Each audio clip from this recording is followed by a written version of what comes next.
This podcast was produced by OAR FM Dunedin with support from New Zealand On Air. Welcome to Disabled Persons Assembly's Notable Radio Show. DPA is a systemic advocacy organisation run by and for disabled people. DPA is a pan-impaired organisation with members across the country. Over the next half hour, we'll discover how we can work collaboratively to achieve inclusion for all New Zealanders. DPA's Notable Radio Show, a whole new attitude. Kia ora and welcome to DPA's Notable Radio. I'm your host, Amy Taylor. I'm the Kaituitui or Community Connector for Ōtepoti Dunedin. In today's show, we'll be talking to Bethany Elder. Bethany is a young woman of just 19 years old and she lives with chronic illness. In this episode, we will explore how chronic illness can affect the lives of young adults and prevent them from entering the workforce, studying and engaging in social activities. Bethany has documented her journey with ME, CFS and POTs syndrome in a fascinating blog, which is available online through some of these support groups. So if you want to check that out, I'm sure Bethany would be happy to share some of her journey with you. But first, hello, Bethany. How are you doing today? Hi, I'm doing okay, thanks. So firstly, can you tell us a little bit about yourself and your background, when you became ill and when you were diagnosed? Thanks. Yeah, well, I've grown up in Dunedin and was a very active kid. Loved school, gymnastics, was involved with my church and tried lots of different things. There were a few things in the background, but during my preteens, I started getting migraines, fitness-induced asthma, and had a lot of injuries. I also struggled with anxiety and depression, so had been pushing myself really hard for a long time. Then mid-2021, I had a concussion, which was the beginning of a chronic 24/7 headache and other symptoms. But yeah, things took more of a turn, started 2022, when I lost the top of my finger and had a viral infection. This triggered a neuroimmunological illness called myalgic encephalomyelitis, also known as chronic fatigue syndrome or ME/CFS. It causes a wide range of symptoms made worse by exertion in a process called post-external malaise. So I was diagnosed later that year and have a few related illnesses. So my fibromyalgia was diagnosed last year, and I was diagnosed with POTS, postural orthostatic tachycardia syndrome, just a few months ago, actually. That's a type of dysautonomia affecting the autonomic nervous system. Something I know all too much about. It's a bit close to my own heart, that one. It sounds like you've had an absolutely dreadful time of it. This must have been extremely stressful for you and your family, and learning to cope with your new health situation. It's been really, really difficult. Can you tell us a bit about how ME, CFS and POTS affect you on a daily basis? What's your daily routine like? Yeah, well, so some of the main symptoms I experience are unrefreshing sleep, cognitive dysfunction or brain fog, widespread pain and fatigue, GI issues, changes to my heart and blood pressure, flu-like symptoms and sensitivities. So I guess in order to manage day-to-day tasks, I need like an hour rest in the morning and afternoon with earplugs, eye mask, and generally lots of short breaks lying down with my legs elevated throughout the day. So yeah, if I have an appointment or see a friend, that's pretty much my thing for the day. I take a few medications for some individual symptoms, need to keep on top of my nutrition and hydration. So generally have at least 3 liters of water with electrolytes or extra salt, as my body has trouble absorbing the water. Appropriate movement, hydrotherapy, migraine caps and massage are all things I do to help manage my symptoms. Yeah. Well, it sounds like you've got a good toolkit of things that help. I know that it can be incredibly difficult to manage those kinds of symptoms. I struggle to drink the amount of fluid that you're supposed to drink.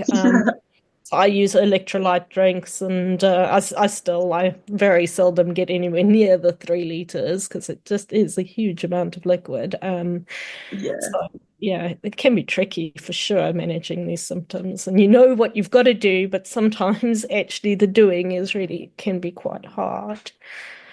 Mm. So let's talk a little bit about your mental health. I know that these things can be really, really stressful on people's mental health. What keeps you going on the hard days? Mm. Yeah, well, I guess my faith and relationship with Jesus is really important to me. My family and friends, my cat. I think, yeah, it's been quite a journey finding new hobbies that I can do and learning to make the most of the things I can do and actually allowing myself to enjoy them too. Yeah, I find audiobooks and music really good. Having goals or things to chip away at and yeah, little things to look forward to is important. Um, yeah, and something else I wrote in my notes, I think just yeah, dealing with both chronic and mental illness can be a very difficult combination. And you know, they often go together as things that are good for our mental health often aren't possible with an illness like ME/CFS and may make us worse. So yeah, there's a lot of grief, uncertainty, trial and error, which can get quite exhausting sometimes. Yeah, I think addressing the problems we can control is important though. So I take medication for anxiety and depression, see a psychologist every few weeks. And yeah, just making sure I'm consistent with the basics, especially on the hard days, I think. Yeah, important.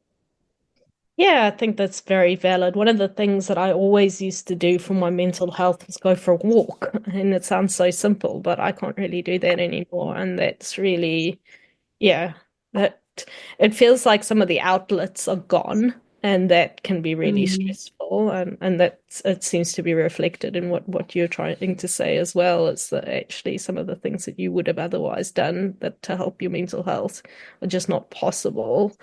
And yeah, it can be really, really, yeah, there's a bit of a grieving process, isn't there, with that? mm, yeah, definitely. So, oh, I've got out of order. My apologies. We got this order all nice and neatly, and I've thrown you by skipping a question. I'll come back to it. So, how does being chronically ill affect your social life? Yeah, well, I think it's definitely affected it in both the negative and positive way. You know, my life looks very different from others my age, and obviously just missing the day-to-day stuff like school, uni, church, and I haven't been able to go to the young adults group yet. I do work quite hard to stay in touch with others though, and be intentional with the time I am able to spend with people. I guess everything just has to be planned carefully. Sometimes I may take a bit longer to respond, or like my way of interacting looks different. But yeah, I am blessed with some amazing friends, and my relationships are very rich as a result of my experiences. And yeah, I've been able to connect with so many incredible people of all ages and around the world, like yourself. And yeah, just hearing other people's journeys is so cool. I think on the other hand, I have experienced misunderstanding, and not everyone in my life has responded well to vulnerability.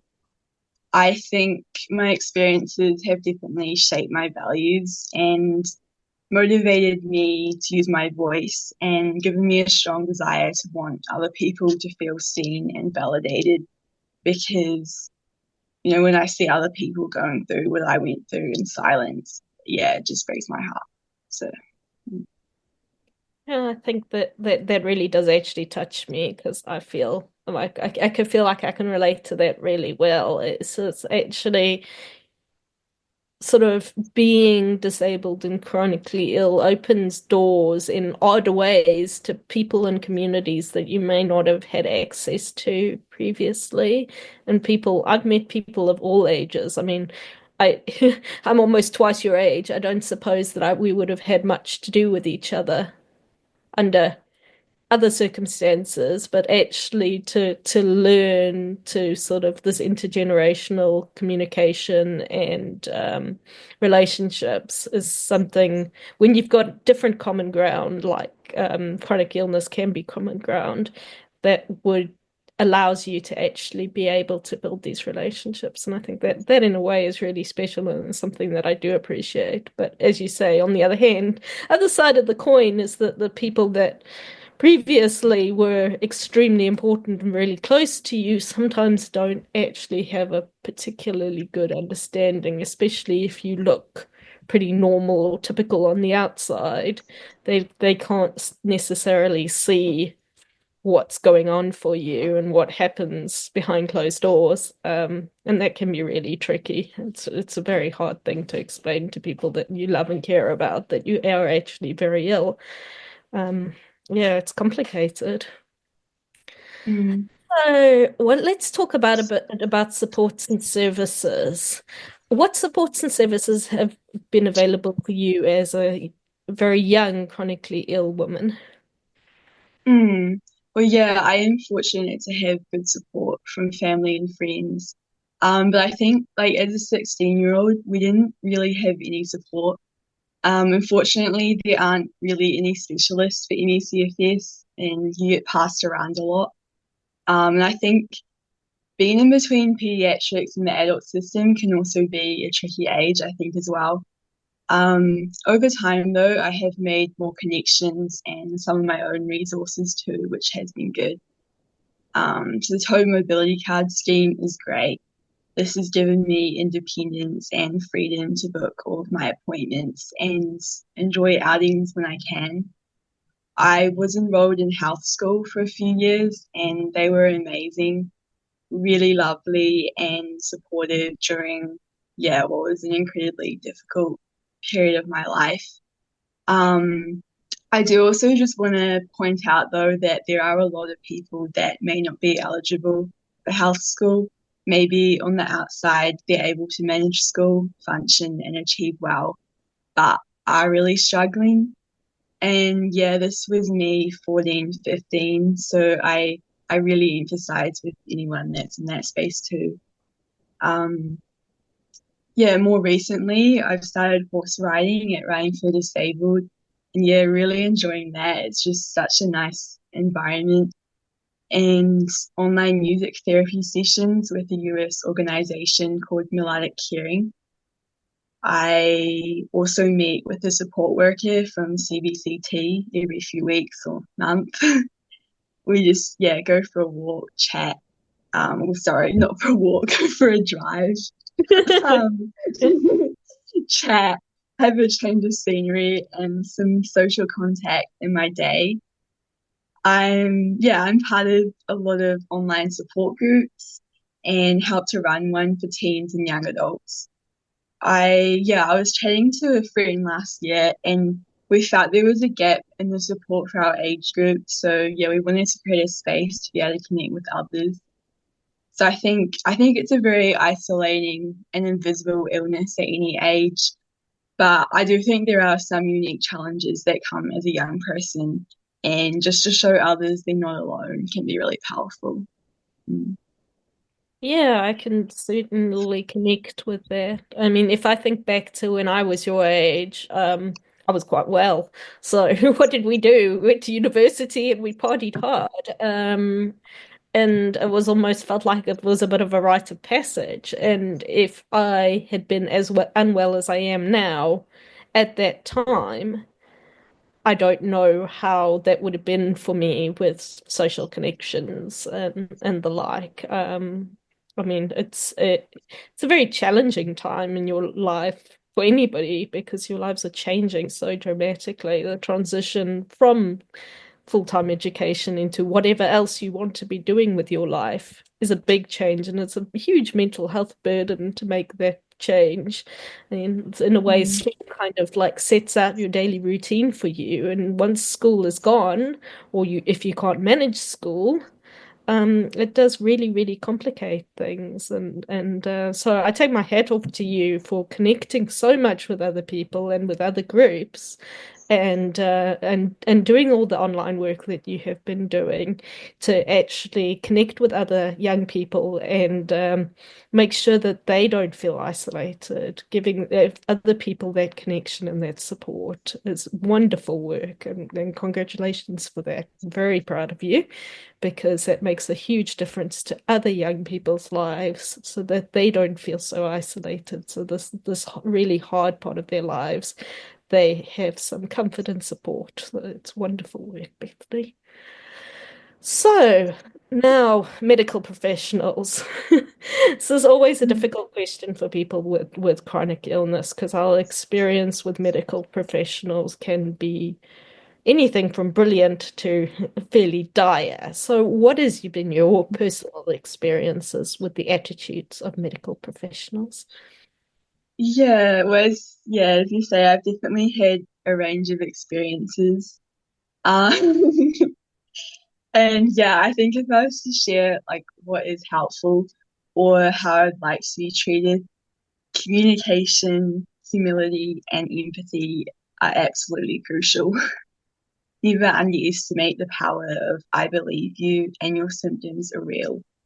Being willing to say I don't know and collaborate with others. Unfortunately, you do get so many people saying do this, do that.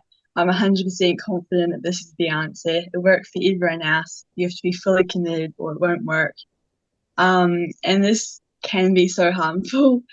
Although over time, I've learned how to hold information lightly, be curious, and take what resonates with me, but also how to advocate for myself, know my identity, and yeah, make informed decisions. Something I really appreciate about my GP is how she listens to her patients and values my ideas too. I think that's really important. Yeah, I think that's something that we really advocate strongly for in the chronic illness community is that the patient, the disabled person, is the expert, is that actually we know our symptoms, we know what works. Maybe when you're new to the journey, perhaps you don't know as well, but over time you learn. You learn how your body works and what responds well. And it's not the same for everybody. There is no blanket treatment or blanket rules that apply. There are things that help most people, but they might not help everybody, and they might not help the specific patient that's in front of you. And some empathy Mm. really does go a long way. And what you say about being willing to say, I don't know, I wish more doctors were willing to say, I don't know, because they really don't. And a bit of honesty and actually empathy that's goes a long way. And I really Mm. feel that if a few doctors had actually said to me, listen, I believe you, but I don't know what to do about it, that would really make me feel heard and acknowledged rather than this brush ahead with we don't do this or this is what we do or really overconfident statements that are actually pretty meaningless because they don't know. Um, Mm. so what you say does resonate with me a lot, and it's interesting that despite being twice your age, we have such similar experiences with how medical professionals actually do treat us. And my GP as well has also been really great and on board. Specialists less so, and I wonder whether this is the GPs have more time or they see more people and they have more empathy. I don't know what it is, but certainly the GP does seem to be a lot more down to earth and willing to explore more options, whereas the specialists seem to try and fit you into boxes that you don't necessarily fit into. Anyway, moving on from that. So, uh, in a connected question, we want to talk a bit about women's health in Aotearoa. What do you think about women's health in Aotearoa, especially women with chronic illness? Mm. Yeah, I do think there's room for improvement. Chronic illnesses like ME/CFS, POTS, fibromyalgia, EDS, and now long COVID. do predominantly affect women and historically have been extremely misunderstood and neglected. For me personally, during my first few years of chronic illness, I felt like I had to hide my struggles in order to be believed. When I didn't have a diagnosis but wasn't able to function anymore. Some people interpreted this as the test results are coming back normal.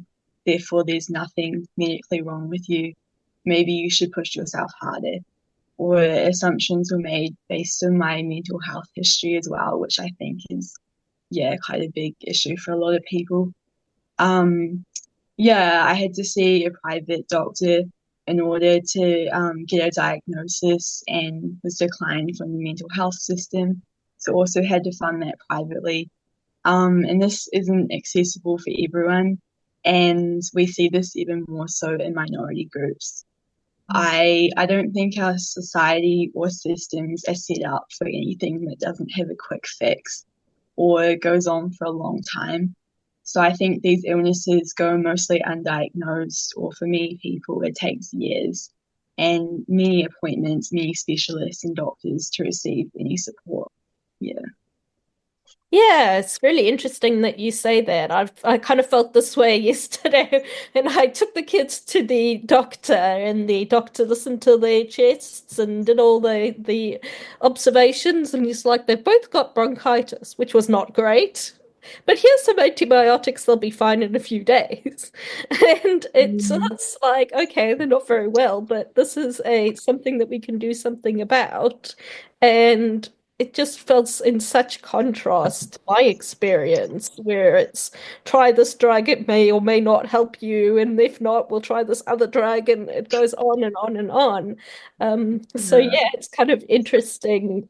I mean, it must be quite satisfying for a doctor to be able to just diagnose something and be able to fix it. But the reality for chronic illness is that it's just not the way things work. So if you could envisage a future for chronically ill women in Aotearoa, New Zealand, what would that look like? Good question. I would like to see a public health model for complex chronic illnesses, a smoother pathway for diagnosis and management, and more support and education for medical professionals around these conditions. Multi-systematic illnesses require a multidisciplinary approach, and one way the government can do this is by collaborating with AIMS, the National Organisation for ME/CFS. As quoted in their recent press release, research underscores that individuals with ME/CFS suffer from significantly reduced health-related quality of life, ranking even lower than those with MS or depression. Despite this, many in New Zealand face inadequate medical support, outdated treatment protocols, and a lack of specialised facilities, leaving the most severely affected without essential care. Failing to address ME/CFS carries significant consequences for individuals, families, and society. Without immediate action, the healthcare system will continue to bear the heavy burden of unrecognised and untreated cases, leading to increased hospitalizations and prolonged disability.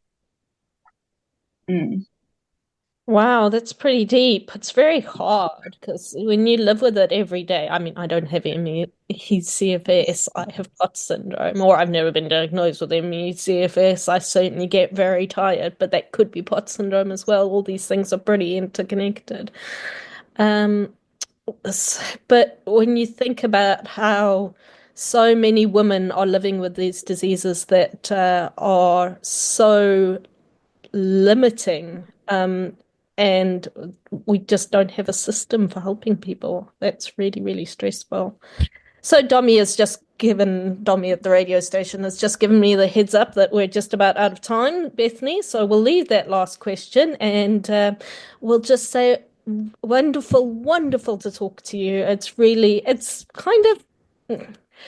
It's great for me to see people of the next generation picking up on the work that we've been trying to do to actually like open people's eyes to these chronic illnesses that affect women primarily, and seeing you connect with all these groups and connect with other young women on the internet is just fantastic. And I'm really proud of you, really proud to see the work that you've been doing, Bethany.